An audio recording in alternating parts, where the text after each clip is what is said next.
All right, we are back live. The Green Rush is the name of the show. We are live. Yeah, that's me.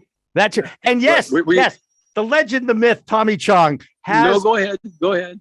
He's joined us. He's with us, and we want to thank him for that. Tommy, thank you so much for joining us here today. How are you? I am. If I was any better, I'd be a little afraid. Okay, good. I'm feeling so good. I just got back from Vancouver Island, and I've had a nice visit with my son. He lives on Vancouver Island, and I got to fly in the cockpit with the float plane that we had to take from Vancouver.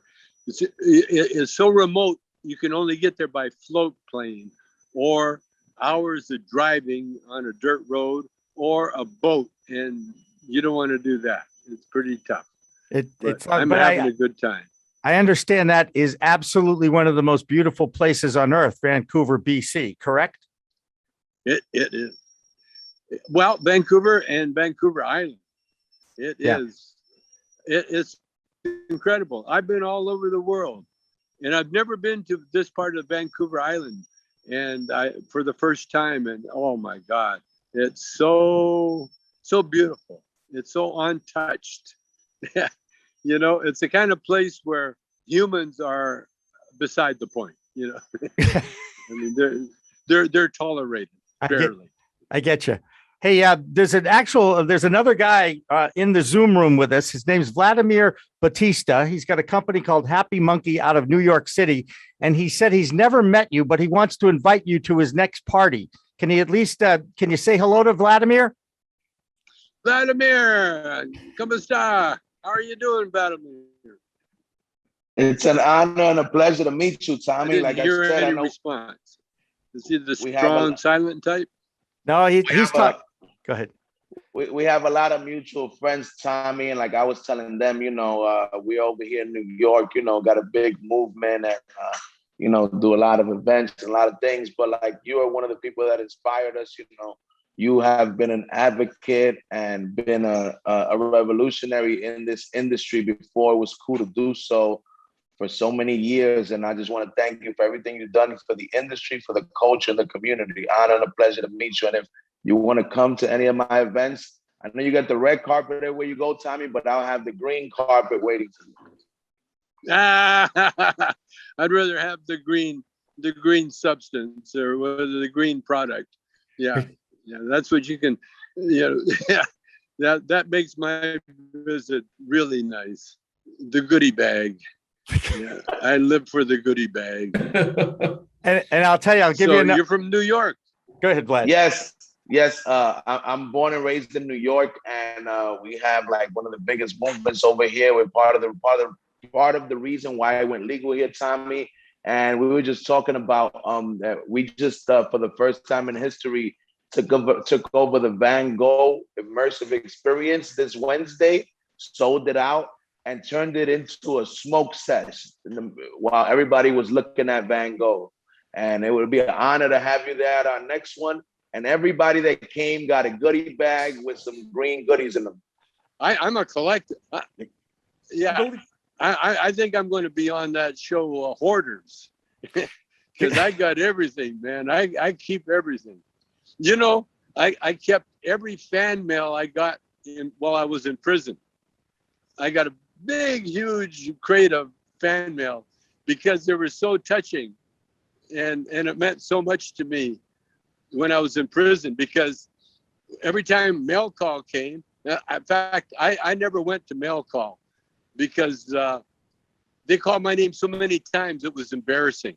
And so I had a friend of mine collect all my mail for me.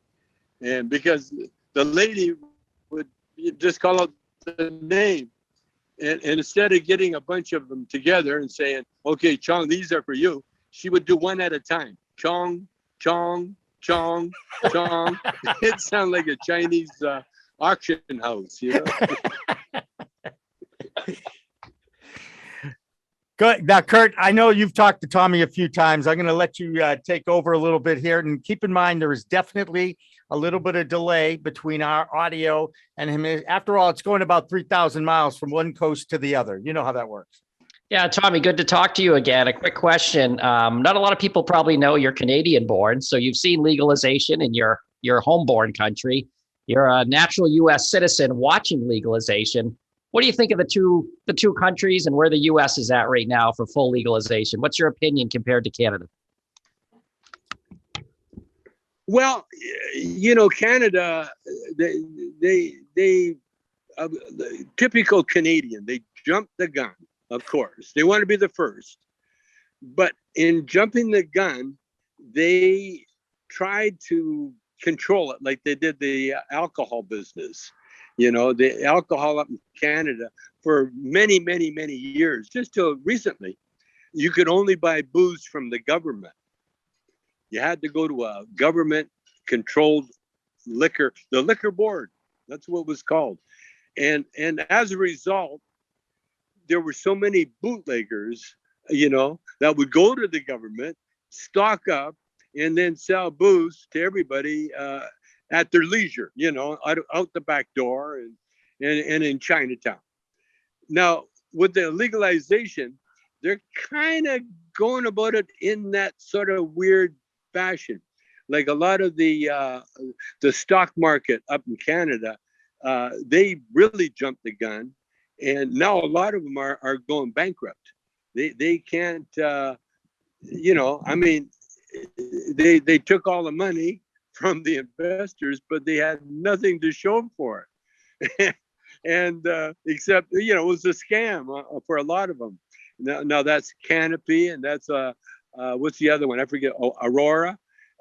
Yeah, they're all in trouble now because they're all they went too big too soon and too much bullshit. And so Canada and plus Canada doesn't have the population that the United States have. And so what we did, because Canada right away, they put me in the penalty box right off the bat. They had a law. The first when they legalized it, the first law they passed was no celebrity weed. A celebrity like myself could not use my name to sell to go legal. Well, we certainly know about the celebrity name and the celebrity endorsement in cannabis. Tommy's having a little issue with the Wi-Fi there.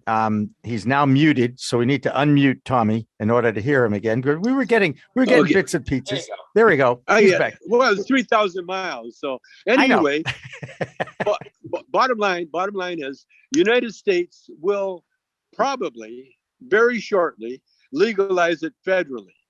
And when they do that, that's like opening up the floodgates, because right now they got all the states with different laws and different rules, and it's not only confusing, but the thing is, it's not really legal. We can't use credit cards. We can't yet legalization, but it's coming, and they can't stop. They can't stop this avalanche, because that's what it is. When you think about the fact that marijuana was open all during the pandemic, they closed everybody. They closed bars. They closed sporting events. They closed dance halls. They closed restaurants. They closed everything except marijuana dispensaries. They stayed open. Why? Because we sell medicine. What's a typical day like for you now? What's typical day? Vladimir, what's a typical day for you? No, go ahead. I wake up. I got my own bedroom now. So I wake up. I take the dog out for a pee. I come back, make breakfast. Then I start doing my Zoom calls or cameos, and then I get high, and then I don't remember the rest of the day. Did you get that? We did. Yes, that was great.